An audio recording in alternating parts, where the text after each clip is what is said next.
4 burned to death in early morning fire in Sabah. Erdogan urges world to recognize East Jerusalem as capital of Palestine.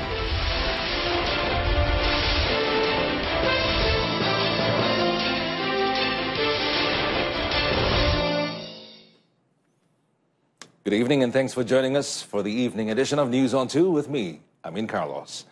The fire at a house in Tanjung Sepat near Sepang, Selangor, which claimed the lives of 2 senior citizens and 2 young boys, has taken a morbid turn after police discovered slash marks on the victims.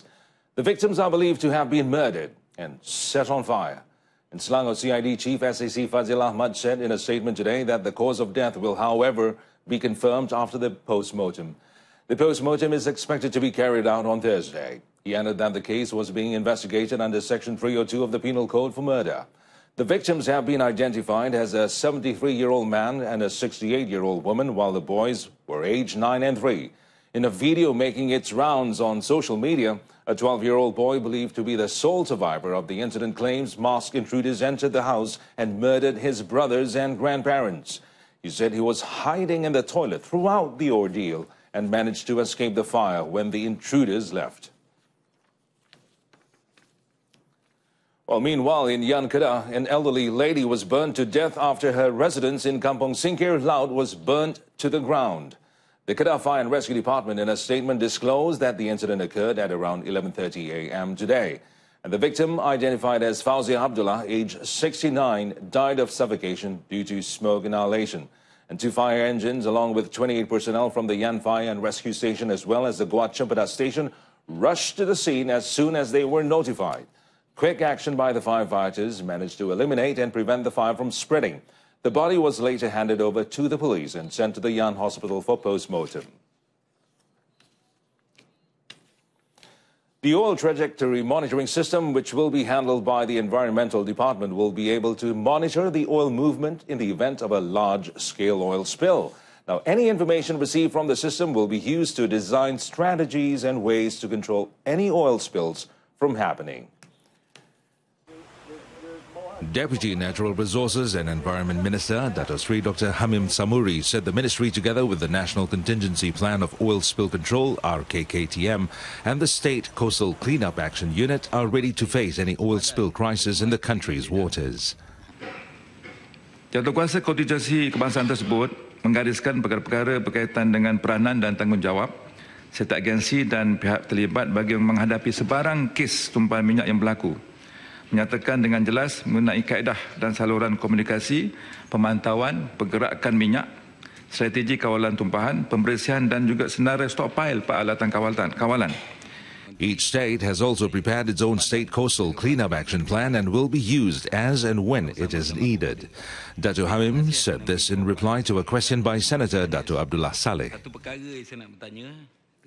Since 2013, 1.8 billion ringgit of government allocations has been spent on 161 upgrading projects of 84 government hospitals, namely the purchase of new beds, additional intensive care unit equipment, and installing new elevators for the convenience of patients and visitors.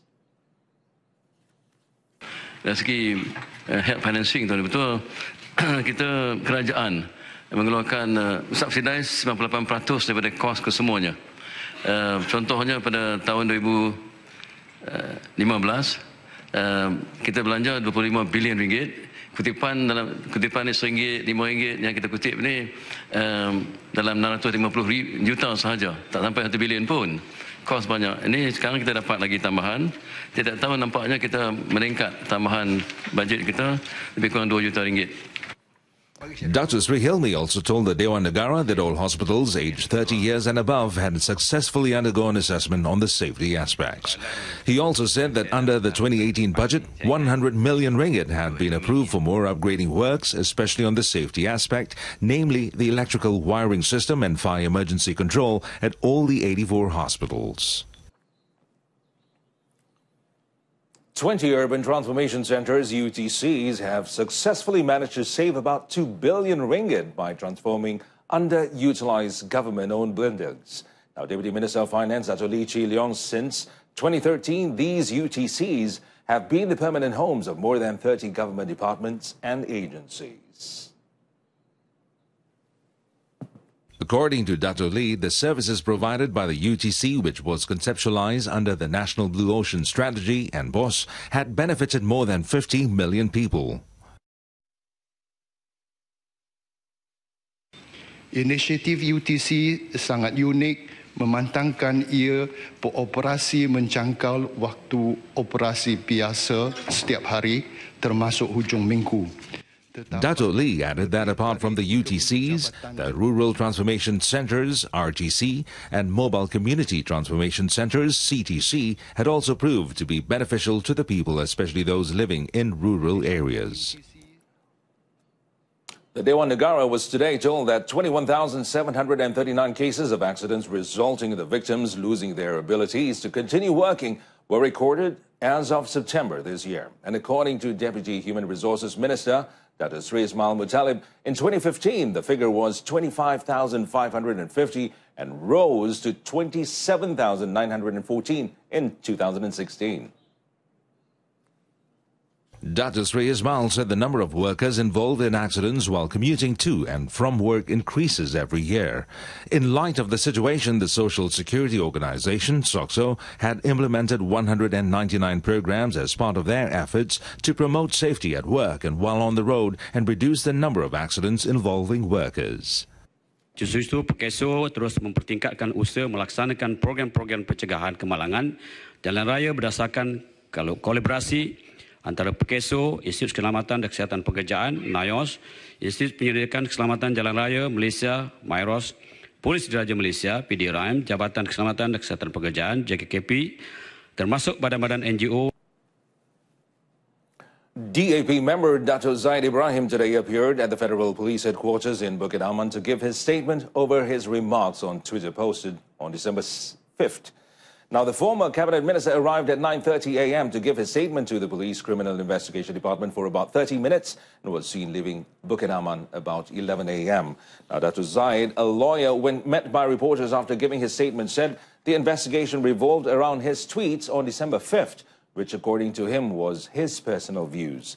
Nevertheless, he said he's satisfied in waiting for the outcome of the investigation, and Dato' Zaid's comment caused an uproar, especially among UMNO leaders and members who called for action to be taken against him for his criticism of the Sultan. However, he said he had explained to the police that the tweet was his response to the ruler about Tun Mahathir's statement. Dato' Zaid was accompanied by legal counsel Amarjit Singh Sidhu and several DAP leaders. An administrative assistant at the Dietetic and Meals Department of the Sultanah Nur Zahira Hospital was sentenced to 6 years jail and fined 1.075 million ringgit on charges of making 6 false claims amounting to 211.646 ringgit. Now, Nur Mazira Mukhtar was found guilty under Section 18 of the MACC Act 2009. And according to the charge sheet, Nur Mazira had made 4 false claims for the supply of eggs worth 113,066 ringgit under the name of a company, KAB Adil Resources, which was owned by her husband, Muhammad Fikri Izani. She also made another 2 false claims worth 98,580 ringgit to supply and deliver milk to the hospital, despite the hospital having a contract with another supplier. It was discovered that the supply never arrived, although the accused claimed otherwise. The court also ordered an extra 6 years in jail if the accused failed to pay the fine. Nur Mazira's husband, who was arrested earlier in August, was, however, acquitted. Authorities have found the second body in the boat capsize incident at Batuan Tengah, Kota Tinggi, Johor on Sunday. And the body of Tan Sun Heng, 35, was recovered by Indonesian authorities at about 1 p.m. today in the waters of Lagui in Pulau Bintan. Now, yesterday, the Indonesian authorities recovered the body of Chang Chong Kuok, 51, at Tanjung Berakit, Pulau Bintan Beach area, and Malaysia Maritime Enforcement Agency, MMEA Regional Deputy Director of Operations, Maritime Captain Sarifah Yusof, in confirming the recovery, said both bodies have been sent to the hospital Bayangkara Bolda in Batam for further action. The SER operation involved a few MMEA boats, the Royal Malaysian Navy, Marine Police, with the help of Indonesian authorities. Now, the search area was concentrated from Pengerang waters to Batuan Tengah, with an area totaling 150 nautical miles. Now, both the victims were believed to have drowned after their boat capsized while they were fishing. A special officer to Sungai Manik State Executive Councillor was killed when the car he was driving crashed head-on with a lorry along Jalan Bota Kanan, Teluk Intan this morning. And the victim, Ahmad Nur Al-Zaidin Ahmad Azuddin, 35, together with his wife, Nur Haslina Abdul Razak, 27, and his brother, Nur Azira Ahmad Azuddin, 24, died at the scene. And Perak Tengah Police District Chief of Police Superintendent Muhammad Zainal Abdullah said the car, which was heading from Kampung Gajah to Teluk Intan, crashed into the lorry from the opposite direction, causing both vehicles to land in a ditch. And he added, due to the impact of the crash, all 3 victims inside the car died on the spot. Muhammad Zainal said that the bodies have been sent to the Changkat Melintang Hospital for post-mortem. And the 25-year-old lorry driver and his passenger, however, escaped unhurt and have been arrested under Section 41 of the Road Transport Act, 1987. A 67-year-old woman was killed in Cebu when the car driven by her husband crashed into a bulldozer early today. And according to Cebu Police Chief Assistant Commissioner Zailani Amit, the victim was identified as Shi Ki Chuo. Now, the incident occurred when the duo were on their way from Sungai Bidut heading towards Sungai Merah, and the car collided into the rear end of a slow-moving bulldozer in front of them. Ki Chuo died instantly at the scene. In another incident, a 61-year-old man died when the lorry he was driving fell into a drain in front of his home at 7:30 a.m. today. The victim, identified as Kong Xion Fo, died on the spot. Well, coming up, Binasat aims to raise 39.55 million ringgit in proceeds from IPO.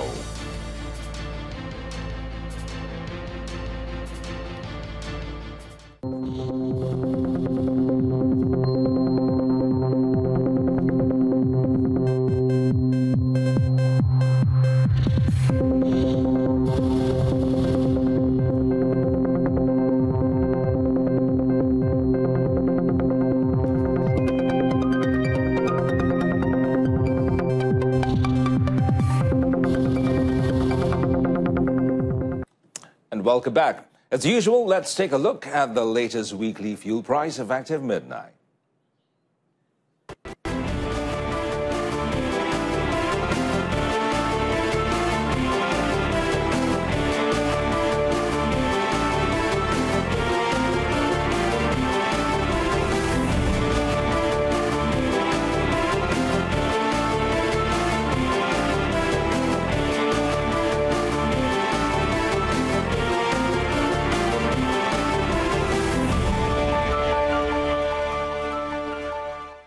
The Communications and Multimedia Ministry has built 20,206 telecommunication towers and developed 841 One Malaysia Internet Centres, or PI-1M, at low coverage areas.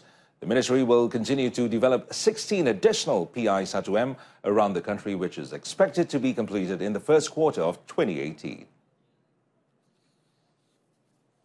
Speaking in Parliament today, its Deputy Minister, Dato Sri Jailani Johari, said that a One Malaysia People's Cable System, SKR-1M, has also been developed to increase the broadband speed, especially in Sabah and Sarawak.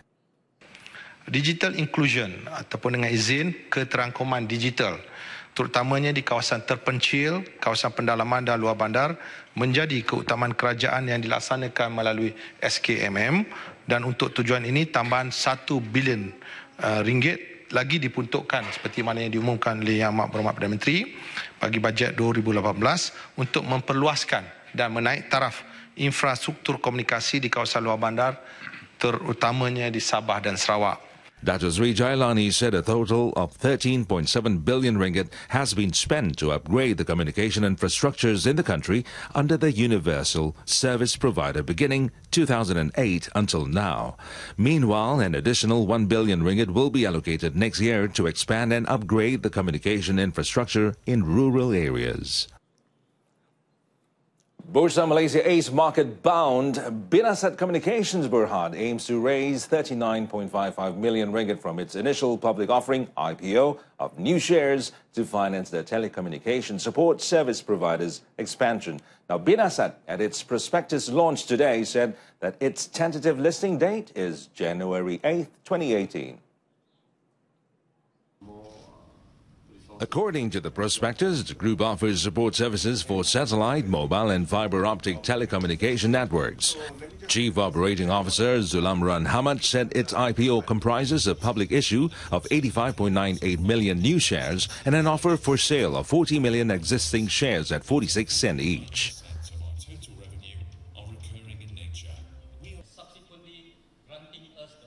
We are actually involved with providing the services, engineering services, for all three main sectors.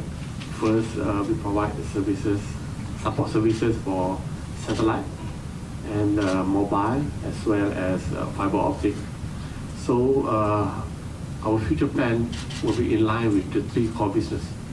Binasat said its planned expansion includes setting up a teleport and overseas expansion in Laos, Myanmar and Vietnam.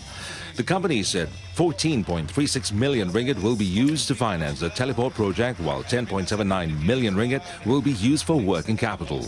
The group has also allocated 1.5 million ringgit to expand into Laos, Myanmar and Vietnam. The Inland Revenue Board, IRB, denies that the agency fee received in accordance with the provisions of Act 533 was in the form of commission from the total tax collection. In a press statement, the IRB confirms that the determination of the fees received is very clear, and the IRB has consistently provided justification to the government of the actual budget needed by the IRB to carry out its function as provided for under Act 533. Now, determination of agency fees is based on operating expenses and IRB development costs annually involving emoluments, building rental fees, utilities, maintenance of buildings, hospitality services, and the acquisition of buildings or a new technology system. In addition, all matters involving the agency fees received and IRB expenses are regulated by the Board of Directors, which is responsible in ensuring high corporate governance. Members of the IRB Board of Directors are composed of representatives of government, corporate and private agencies with experience and knowledge in the fields of finance, commerce, tax or law. According to a statement by IRB, since its inception, the government and the IRB signed an agreement, among other things, which determined the payment method of fees for services provided by the IRB to the government.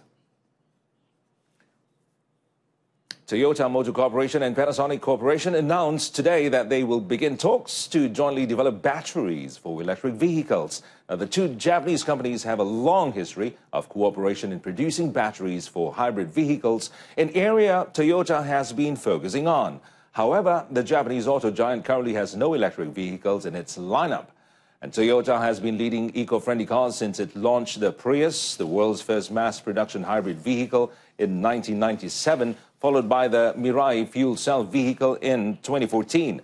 Toyota Motor Corporation President Akio Toyoda, who took part in a news conference with Panasonic Corporation President Sugihiro Tsugaru in Tokyo, said the speed of change in the car industry was so fast, the company needed to engage with others such as Panasonic with their batteries expertise so Japanese companies can be leaders in the electric vehicles industry.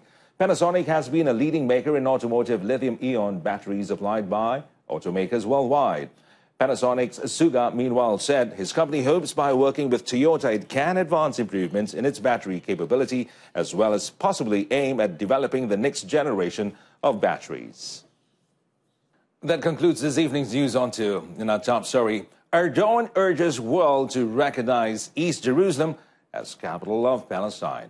Join us again at 12:30 tomorrow afternoon. I'm Mohammed Amin Carlos, and stay tuned to TV2. Good night.